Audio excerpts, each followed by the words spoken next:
and welcome to my channel. Today I'm doing a very exciting video. I'm doing a collaboration with Kathryn B Beauty here on YouTube, and we decided to come together and tell you which 10 single eyeshadows we would repurchase if we lost our entire eyeshadow collection. If you're not subscribed to Kathryn already, I definitely recommend it. She does a lot of content on single shadows, indie makeup, sparkly, shifty, neutral, colorful, all kinds of stuff. I find her videos to be very comforting. I like to watch them while I do stuff, like while I'm going through my collection or, trying to find comparisons, things like that. Kind of like having a friend with you while you do stuff. Another thing I really like about her channel is that she's very cognizant of price point, which I feel like is something I've kind of lost touch of recently, as a lot of things, most of the things that come into my collection are through PR. So it's been really helpful for me to watch her content and kind of just back in touch with the fact that there are a lot of times like cheaper, better alternatives to things. So we initially followed each other on Instagram, and then when she saw I had made my YouTube channel, she reached out to me and asked if I would be interested in collaborating with her. I said yes right away, and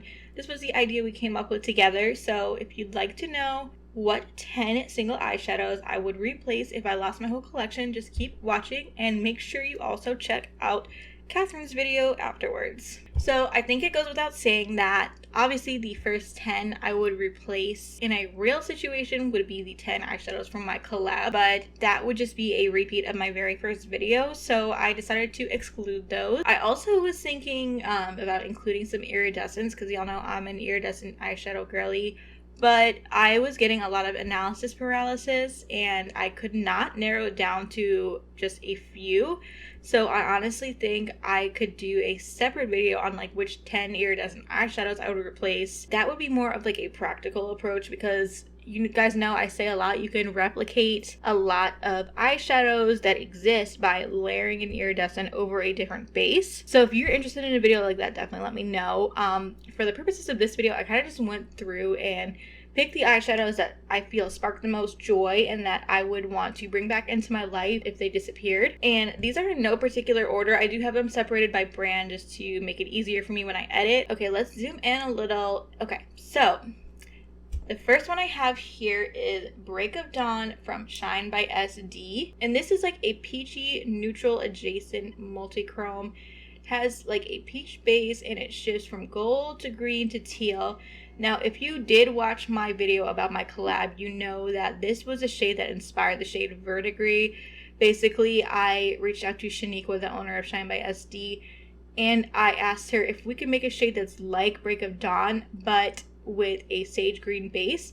And I do have them compared in that first video I posted. This is like my favorite type of eyeshadow, one that has like not too much of a base, but it's very, very shifty and reflective, and it's got a little bit of texture and dimension to it. This eyeshadow I feel like can just be paired with so many things, or by itself. It just looks like super glossy and shifty and shiny on your lid. I just absolutely love it, and as you can see, I've gotten quite a bit of use out of it. I believe I have purchased almost all of these. I think maybe one or two I did receive in PR, and obviously I do have a bias towards Shine by SD because I have a collaboration with the brand, but all the Shine by SD shadows here I did purchase myself. Next one we have here is Unexplainable from Shine by SD, and I don't really think you can see too much of the shifts or the pan because of how much I have used this, but this is like one of those pink rainbow shifting multi-chromes, but I think this is the best version that exists. The reason I love this more than every other type of green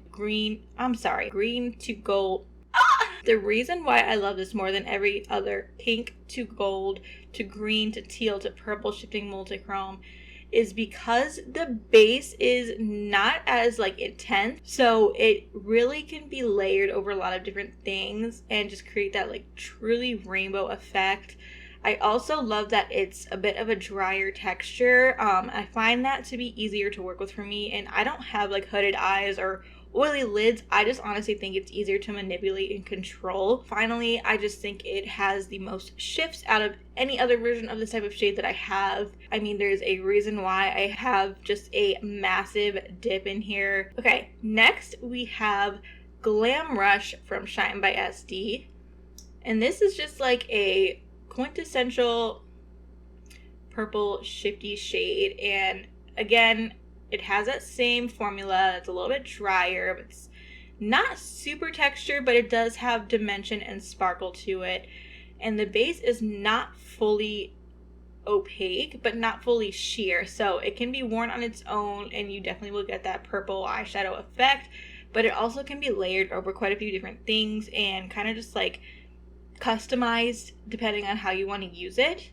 You'll find that is kind of a common denominator in all these shades, is that none of them have a truly opaque base. There are so many different purple multichromes from different brands, but I just think the way this is executed is probably my favorite out of any.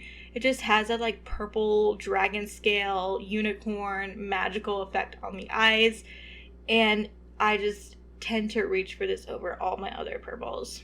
Okay, next up we have Grisaille from Clionadh. Oops. And mine is a repan. It normally comes in that rectangle stained glass pan. So this is like a muted, kind of grungy red base that's a little bit cooler in tone than like a fire truck red. Teal sparkles that shift to blue and purple. Love how wet and juicy this is on the eyelid.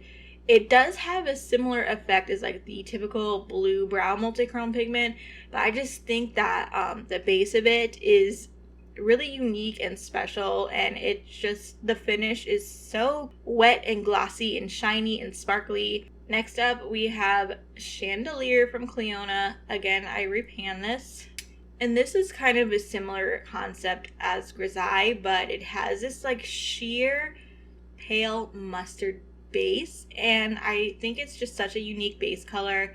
It's kind of neutral adjacent, and it just, I think because I have green in my skin tone, it just comes off as like very, very flattering tone on me. I just think it's so sparkly and special. It also has those like teal to blue to purple shifts in it, but because it has that yellow base, it does lean a little bit warmer. This was the first eyeshadow from Clionadh that I hit pan on. I did repress it, so you can't see the pan anymore, but I have gotten a lot of use out of this, and I will absolutely be replacing it once I run out. Okay, next up we have Mystic Moonpie from Devinah, and this, I just talked about this a lot in my Devinah video, but this is kind of similar to Grisaille, but it's a lot cooler in tone in the base. It's like a taupey, minky brown base, and then it has those desaturated teal to blue to purple sparkles on top.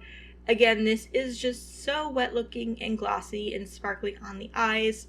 Definitely a perfect spicy neutral shade. I don't really want to repeat every single thing I said in my Devinah video, so definitely check that out if you want to hear me just go get way too excited about it. But a quintessential spicy neutral shade for me, and I would absolutely replace it if it disappeared from my collection.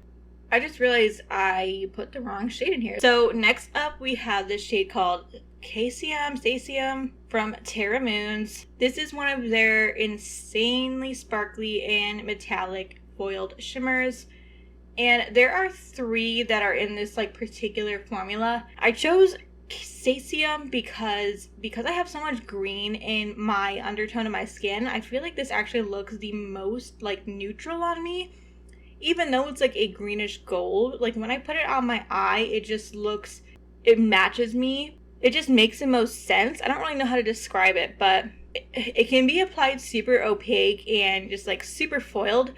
The way I prefer to use these types of shades is actually by kind of shearing them out. I talk about this a lot, but like I have this particular brush from BH Cosmetics. It's like a toothy, flimsy, tapered brush, and I don't know the name of it. It came in a set a long time ago, but if I can find a similar brush to it and like test it out, I will definitely let you guys know. But I like to take a brush like that and just apply it in a way where it's kind of dispersed and just gives this piecey and dimensional sparkle. Really good for like a halo eye, or honestly just all over the lid in like a wash. Honestly, I would be just as happy replacing any of the 3 shades from Terra Moons that are in this formula. Okay, next, this shade is called Solar Delirium from Terra Moons. and I did receive this one in PR. And this, it does look like an orange here, but it's actually more of a gold, and you'll see that in the swatch. It is the first version of Terra Moons, like more flaky shades, and I say that because the more recent releases are a lot more like flaky and textured. These are more, I find, easy to manipulate. But anyway, this is more of a gold on my eyes. Like the orange kind of dissipates, and I just think it, again, I'm gonna sound like a broken record, but it has that like semi-sheer base, but it's super shifty and super sparkly, and it's just and I find it to be kind of a unique shade. Like I know Terra Moons has been coming out with a lot of those shades that are like hot pink to orange to gold to green shifting, and this one is more of a unique shift. It's like gold to green to teal to blue in some angles, and there's just so many different like flecks in it that catch the light in different ways. I was honestly surprised by how much I went back to reach for this at first, because it didn't seem like a shade I would be super inclined to use, but as you can see, I've gotten a ton of use out of it, and I would definitely replace it right away if it disappeared. Okay, next up is M51 from Terra Moons, and this shade, I'm honestly shocked that I have not hit pan on. This has like a taupey gray base, and it's pretty sheer. It shifts from a green to teal to blue to purple to even pink from some angles. And I love how like muted and grungy, but almost like ethereal in a way this is, and it's very easy to use and approachable in my opinion. It goes really well with like a basic neutral look, or you can use it with pretty much any color because it has so many shifts in it. I really like this formula from Terra Moons. It's very soft and creamy and easy to work with.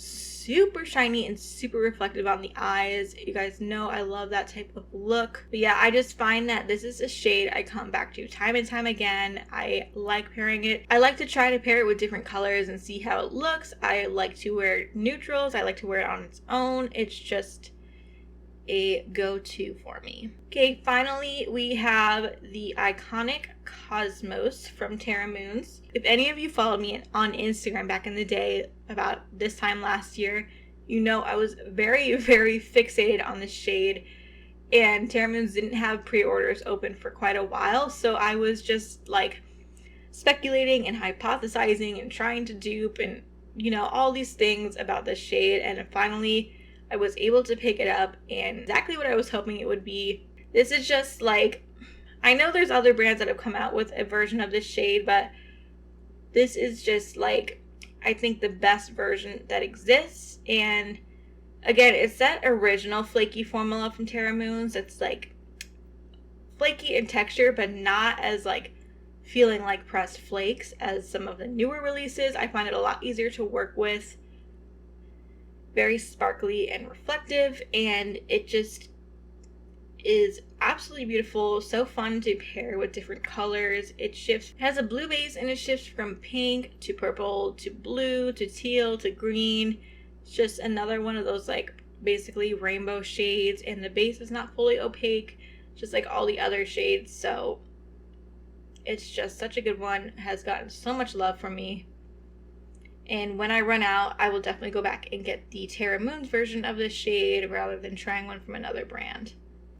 So yeah, that's it for this video. Make sure you go check out Kathryn's, and I really like this more chill format of video. I'm like trying to come to terms with the fact that not every second of every video needs to be jam-packed with information. Like sometimes it's nice to just have a chill video. I would love to know which 10 eyeshadows you would replace, and if you don't have a lot of singles, maybe tell me like shades from palettes that you would replace if that was something you could do.